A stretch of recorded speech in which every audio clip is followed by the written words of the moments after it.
هذا اللقاء الذي تنظمه شعبة اللغة الفرنسية مع مجموعة البحث تانيت حول الكاتب العالمي بورخيس، وهي فرصة لنا بالنسبة لكلية الأدب لالتقاء مجموعة من الباحثين العالميين سواء من داخل المغرب أو من خارج المغرب، من أمريكا اللاتينية ومن أمريكا ومن أوروبا، حول البحث وتعميق النقاش حول كل ما تركه بورخيس من كتابات وروايات يعني لها أهمية كبرى على المستوى الدولي، وبخصوص في المجال البحث في اللغة الفرنسية وكذلك الأدب الفرنسي.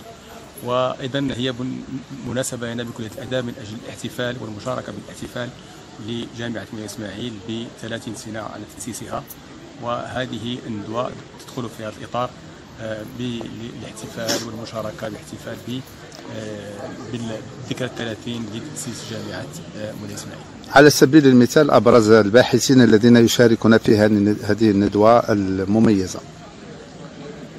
هناك مجموعة من الباحثين، وبخصوص جاءوا من أمريكا اللاتينية، باعتبار أن بورخيس فهو باحث أرجنتيني، ولكنه هو عرف على المستوى العالمي باعتبار أنه كان يتقن لغات متعددة، وأنه زار مجموعة من البلدان المتعددة في العالم الإسلامي وفي العالم الغربي، وأنه عاش مجموعة من الحضارات والثقافات، وبالتالي أنه كان له هذه الأهمية لاطلاعه على الإرث الإنساني بشكل عام، وأن كتابته تسير في هذا الاتجاه. استضافة فكليتو ربما قد تعطي يعني طابعا مميزا لهذه الندوة.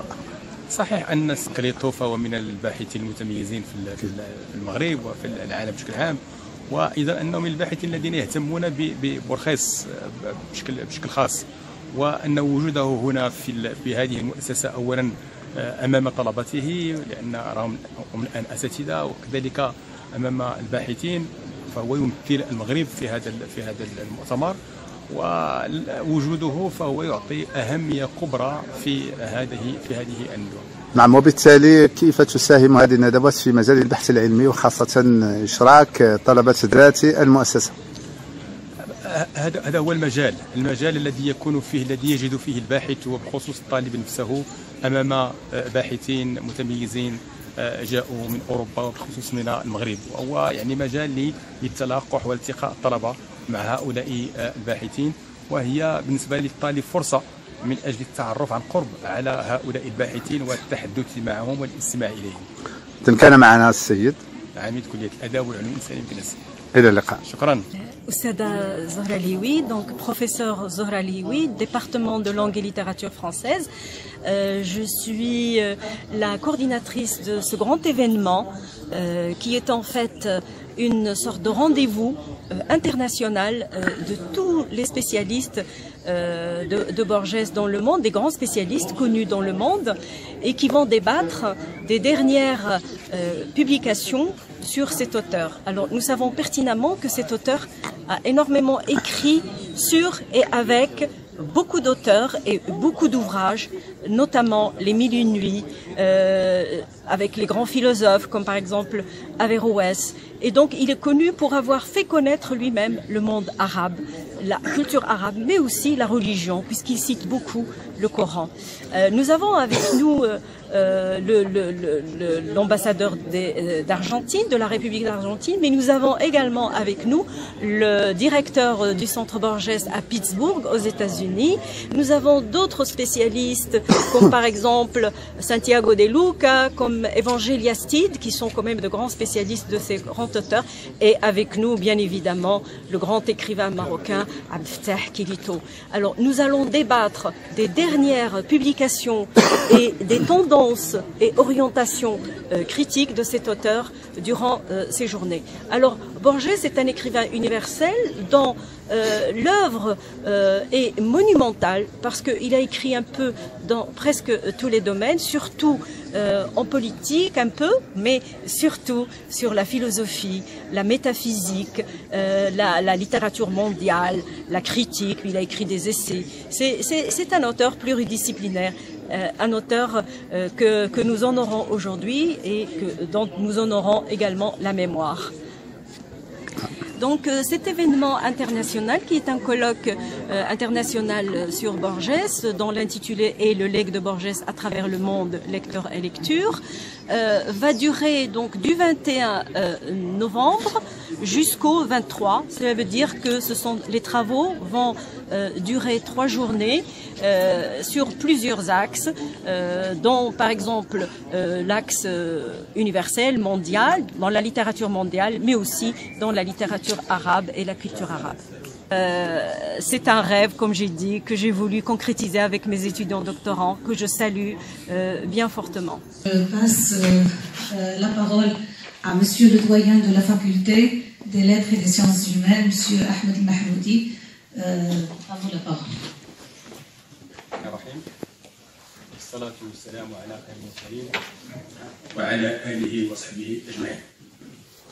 Monsieur le Président de l'Université d'Ismaïl, Son Excellence, Monsieur l'Ambassadeur de l'Argentine, Messieurs les chefs d'établissement, Messieurs les vice-présidents, Monsieur le directeur du centre de Borges, Monsieur le directeur de l'Institut Cervantes, chers collègues enseignants, chers invités, chers étudiants. Bonjour à vous tous et bienvenue à la faculté des lettres et des sciences humaines à l'occasion de la 30e anniversaire de l'Université de l'Ismaïl. C'est un grand plaisir pour moi de m'adresser à vous ce matin dans ce magnifique amphithéâtre Ibn Rushd à Buenos, dans le cadre de cette première séance de ce colloque international organisé par le département de la langue française en collaboration avec le groupe Thalys, sur le thème de Le legs de Borges à travers le monde, l'écriture et l'écriture, lecteur et l'écriture. Permettez-moi tout d'abord de souhaiter la plus déférente bienvenue à tous les invités, en particulier à ceux qui viennent de l'étranger. À ce titre, je voudrais bien entendu remercier chaleureusement Monsieur le Président de l'Université, dont l'écoute, les engagements et le fort soutien ont beaucoup aidé à faire aboutir ce colloque international à tous les niveaux. Je saisis cette occasion à le remercier encore pour son engagement à nos côtés, mais aussi pour l'attention particulière qu'il porte à toutes nos activités. Nous saluons également avec joie la présence de son Excellence, l'ambassadeur de l'Argentine. Merci, Monsieur, pour votre présence en dépit de vos engagements. Votre présence témoigne de l'intérêt que vous portez aux activités de cet établissement. Je suis également reconnaissant envers tous les intervenants, dont certains sont venus de loin jusqu'à Metz, pour nous faire partager leurs connaissances et expériences sur ce grand écrivain Borges et son héritage scientifique. Il m'est également très agréable.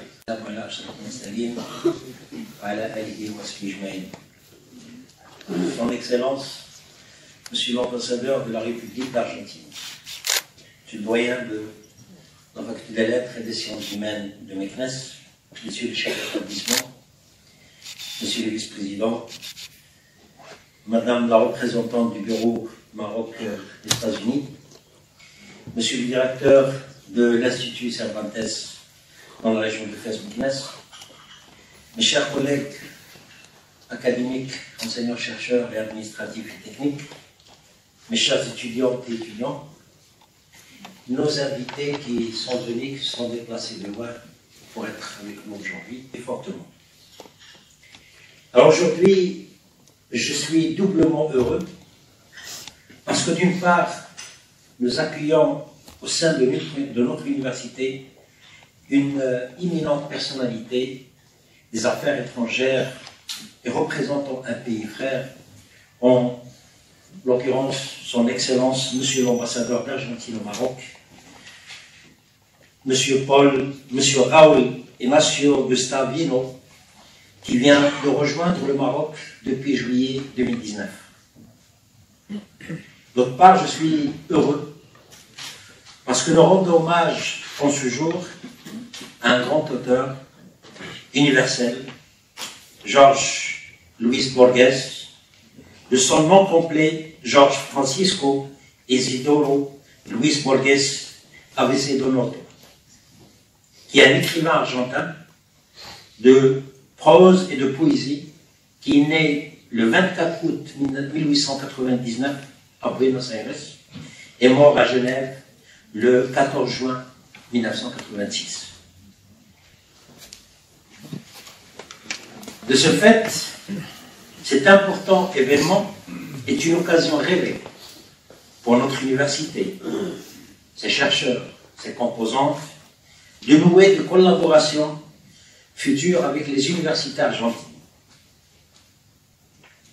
L'Argentine, qui est un pays au sud de l'Amérique, entouré avec ses frontières de plusieurs pays, notamment le Chili, la Bolivie, le Paraguay, le Brésil, l'Uruguay, est un pays qui compte aujourd'hui pratiquement 43 millions d'habitants, si je ne me trompe pas, avec un maximum d'habitants au niveau de la capitale, Buenos Aires. Et les principales villes de ce pays, j'adore parce que j'ai fait une visite, je dirais, sur Internet. J'aimerais bien visiter ce pays qui est merveilleux. Les principales villes de ce pays sont Cordoba, Santa Fe, Mendoza, Tucumán, Entre Ríos, Salta, Cau, Chaco, Misiones, Corrientes, Santiago, San Juan, etc. Et le pays compte plus de 24 provinces. Principalement, il vit, les secteurs économiques les plus importants au niveau de l'Argentine sont les secteurs de l'agriculture, l'agroalimentaire, l'industrie et surtout les services aussi. C'est un pays qui compte pratiquement plus d'une quarantaine d'universités, exactement 47 publiques, et à peu près le même nombre en universités privées.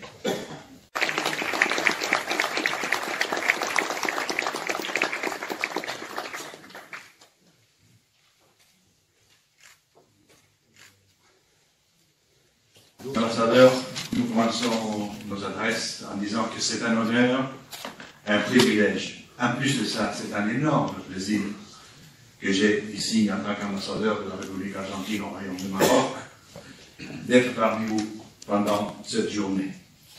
Je voudrais saluer tout spécialement M. le Président de l'Université Moulay Ismail, M.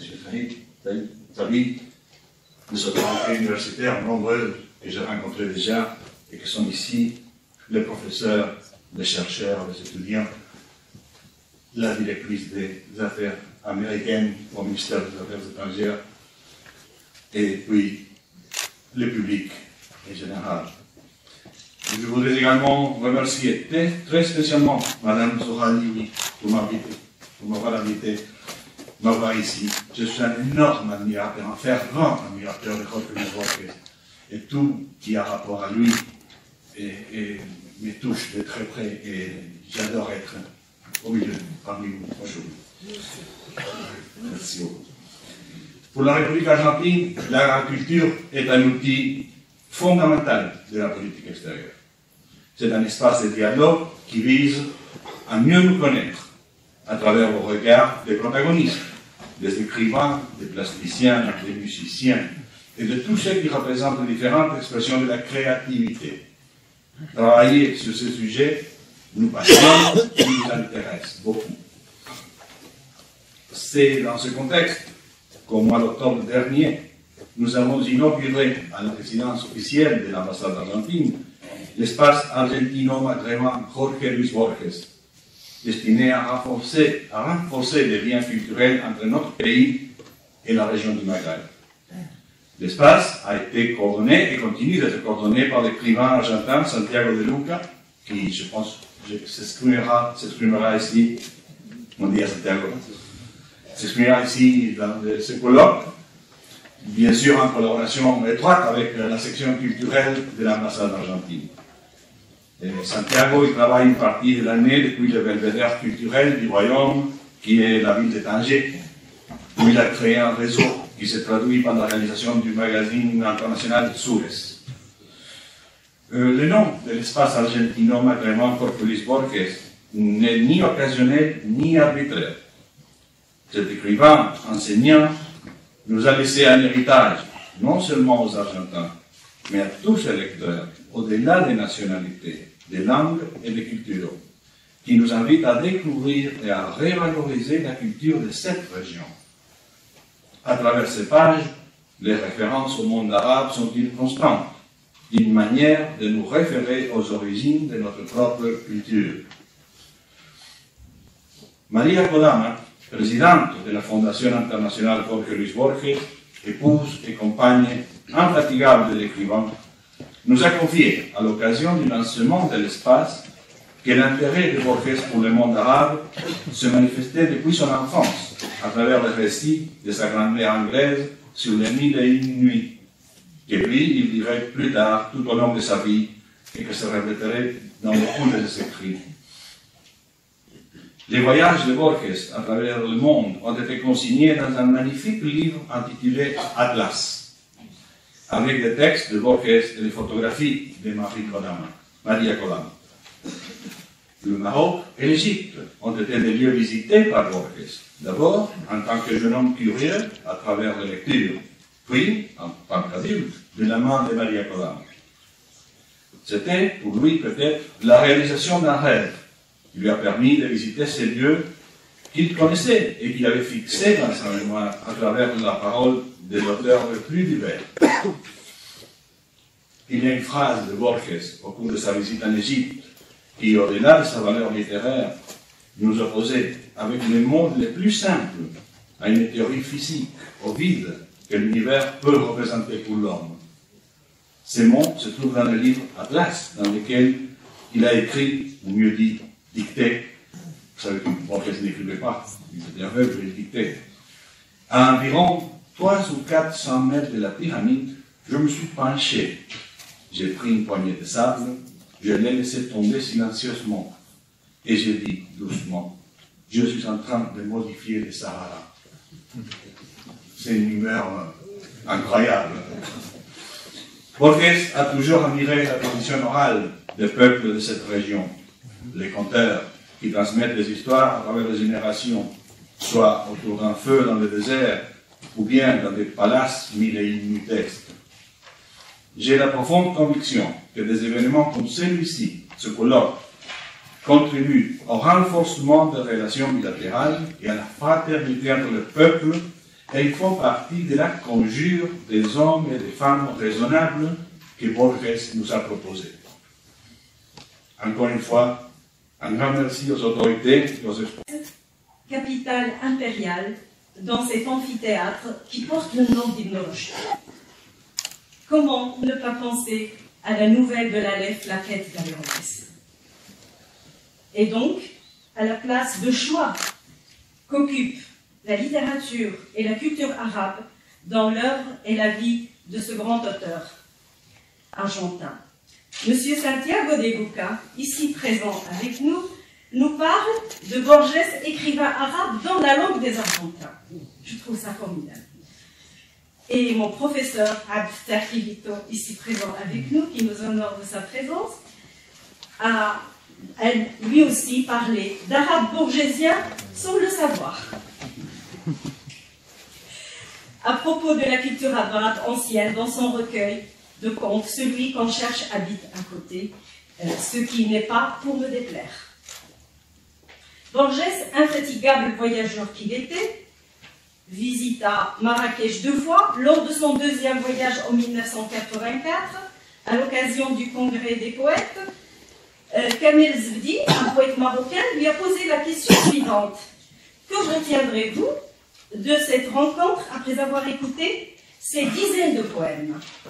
Borges, fidèle à son côté imprévisible, lui répondit: ce que j'ai le plus apprécié à Marrakech, c'est l'appel du muezzin à la prière. Son intérêt et fascination pour le monde arabe ira plus loin, puisqu'il décida d'apprendre l'arabe à la fin de sa vie, en 1986, à quelques mois de sa disparition. Borges aurait voulu lire Averroès les Mille et une nuits en arabe, mais la vie en a décidé autrement. Cependant, il a réussi à faire de son œuvre une infinie bibliothèque, cet espace de dialogue entre diverses cultures, diverses tendances littéraires, loin des conflits politiques, des limites du temps tyrannique, des distances géographiques. Une chose qui peut nous sauver est d'être des citoyens du monde. Mes étudiants et moi avons fait ce rêve depuis 2 ans, à travers le monde, qui serait un espace idéal de projet qui gagnera la confiance de l'université et de notre faculté. Son Excellence l'ambassadeur de la République d'Argentine, le Centre Borges et le Centre national pour la recherche scientifique et technique vont suivre. Et ensuite, j'ai eu l'honneur de co-diriger sa thèse de doctorat d'État sur Borges.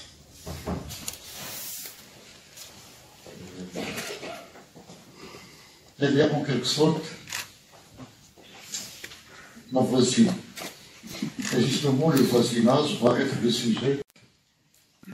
Une idée m'a frappé. Je ne sais quel éclair m'a orienté vers le verbe être. Borges est le voisin. S'agit-il d'un seul personnage? Lui et nous. Borges se confond en effet avec le voisin tout en s'en distinguant. Deux